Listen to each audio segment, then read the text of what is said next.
샬롬, 사랑하는 수나미, 오늘도 오메가의 말씀으로 찾아왔습니다. 어제 말씀처럼 이번 한 주도 주님 안에서 더 사랑을 누리시고 더 자유함으로 살아가는 우리 수나미 되기를 축복합니다. 오늘도 각자의 자리에서 말씀으로 무장하여 승리해 봅시다. 오리팅! 오늘의 본문 말씀은 예레미야서 12장 7절에서 13절까지의 말씀입니다. 내 과학자들의 연구 결과 우리가 가장 많이 화를 내는 사람이 과연 누구일까? 라는 질문의 답이 바로 나랑 가장 가까운 엄마, 아빠, 형제, 그리고 나와 가장 가까운 친구들이라고 합니다. 그 이유는 내 사람들을 저장하는 공간이 있는데 나를 인지하는 내, 타인을 인지하는 내가 있는데 가까운 사람일수록 나 자신을 인지하는 영역에 가까이 저장되어진다고 합니다. 그런데 더 놀라운 것은 나를 인지하는 내에서 나와 엄마를 동일시 인지합니다. 그래서 엄마가 나라고 인지할 정도로 가깝기 때문에 내 마음대로 통제가 되어지지 않을 때 나에게 화를 내듯 불같이 화가 나게 되는 것이죠. 예를 들어 본다면 모든 사람들이 공감할 것 같은데 우리는 자기 전에 우리 엄마에게 신신당부를 해둡니다. 엄마, 내일 시험이니까 내일 중요한 약속이 있으니까 꼭 이 시간에 깨워줘야 돼? 라고 이야기하고 잠에 듭니다. 그리고 그 시간이 되어서 엄마는 일찍 일어나서 식사도 준비하고 나를 열심히 깨워보지만 조금만 더 자겠다고 하며 잠든 저를 그냥 놔둡니다. 그리고 나서 일어나 보니까 이게 웬걸? 아침에 조금만 더 일찍 일어나서 조금만 더 공부하고 시험 공부하고 가려고 했던 나의 계획이 일찍 약속에 나가려던 나의 계획이 깨어지고 맙니다. 그러면 우리는 먼저 나 자신에게 화가 나기도 하지만 그 모든 화를 우리 엄마에게 돌리게 됩니다. 왜 깨우지 않았느냐고, 내가 분명히 이 시간에 일어나야 된다고 이야기하지 않았느냐고 화를 벌컥 내버립니다. 분명 나를 위해 식사도 준비하고 나를 제 시간에 깨웠음에도 모든 잘못은 엄마 탓이 되어버립니다. 우리가 화를 낼 때 엄마가 우리에게 가장 많이 하는 말이 무엇입니까? 너도 나중에 엄마 아빠가 되면 엄마 마음을, 아빠 마음을 이해할 거라고.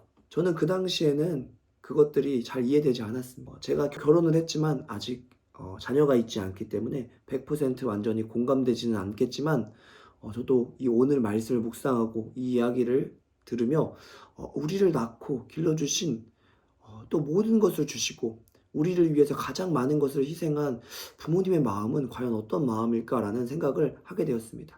우리를 위해 해주신 것들이 너무나도 많아 그것만으로도 전적으로 우리는 부모님을 더 헤아리고 더 공경하고 더 사랑해야 하는 것이 맞지만 막상 이런저런 상황이 될 때면 부모님을 전적으로 공경하고 사랑하기란 너무나도 어려울 때가 많습니다.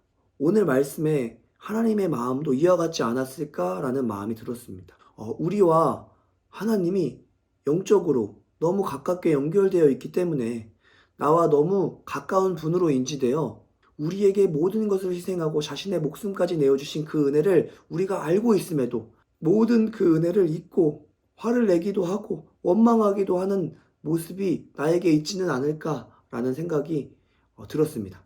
나에게 안 좋은 일들이 생길 때면, 나의 계획과 어긋나는 일들이 생길 때면 모든 것을 하나님의 탓으로 돌려버릴 때가 너무나도 많은 것 같습니다.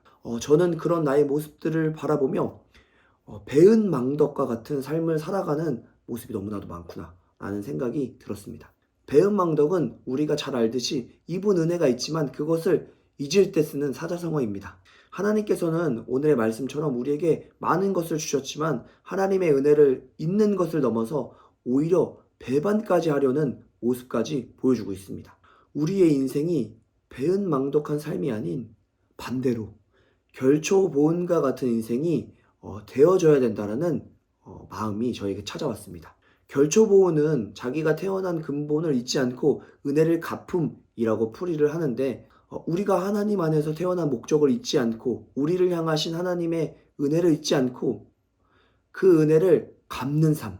부모님의 마음도 우리가 무엇을 더 주기를 더 해주기를 원하는 것보다도 함께하고 조금 마음을 헤아려주고 더 사랑하기를 원하시는 것처럼 하나님 또한 다른 무언가를 요구하시는 것이 아닌 우리를 지으신 목적 그대로 하나님을 찬양하며 더 사랑하는 인생을 살아가기를 원하신다라는 마음이 저에게 찾아왔습니다. 하나님은 바로 그것을 원하시는 것입니다.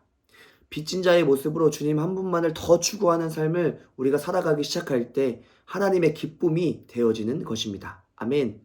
사랑하는 쓰나미, 우리에게 큰 사랑으로 우리를 낳으시고 길러주신 부모님을 더 공경하며 넘어서 우리에게 엄청난 사랑으로 새 생명까지 우리에게 허락하신 하나님의 은혜에 보답하는 인생을 살아가기를 예수님의 이름으로 축복합니다.